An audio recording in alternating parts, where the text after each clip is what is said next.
শুরু করছি ক্লাস 7-এর ভূমিরূপ অধ্যায়ের প্রশ্ন। প্রশ্নমান 1-এর ভূমিরূপ কাকে বলে?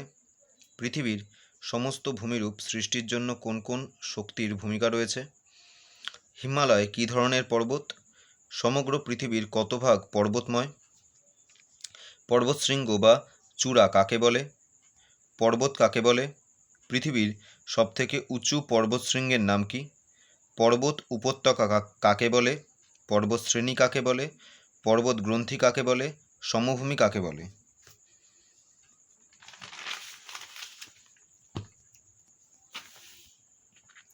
দুটি উচ্চ মালভূমির নাম লেখো। সমভূমির উচ্চতা সমুদ্রপৃষ্ঠ থেকে কত মিটার? প্রশ্নমান 2 আসছি। ভঙ্গিল পর্বত কাকে বলে? উদাহরণ দাও। স্তূপ পর্বত কাকে বলে? উদাহরণ দাও। আগ্নেয় পর্বতের উদাহরণসহ কাকে বলে তা লেখো। মালভূমি কাকে বলে?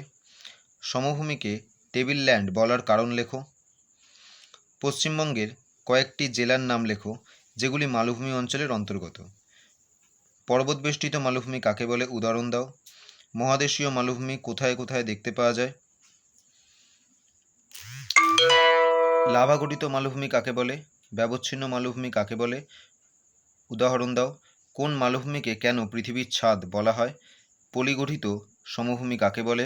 ভারতের একটি এরূপ সমভূমির নাম লেখো। আচ্ছা, লাভা সমভূমি কাকে বলে? উদাহরণ দাও। লোয়েস সমভূমি কিভাবে সৃষ্টি হয়? এভাবে সৃষ্ট একটি মালভূমি সমভূমির নাম লেখো। পৃথিবীর বিখ্যাত কয়েকটি সমভূমির নাম লেখো। সমভূমিতে পৃথিবীর বেশি সংখ্যক মানুষের বসবাসের কারণ কি?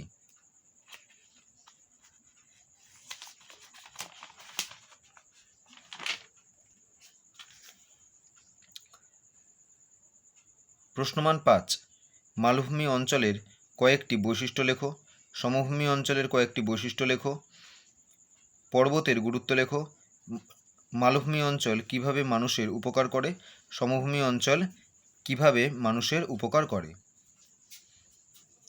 কোনো প্রশ্নের উত্তর পেতে সমস্যা হলে তোমরা কমেন্ট করবে, তোমাদের প্রশ্নের উত্তর দিয়ে দেওয়া হবে। Thank you.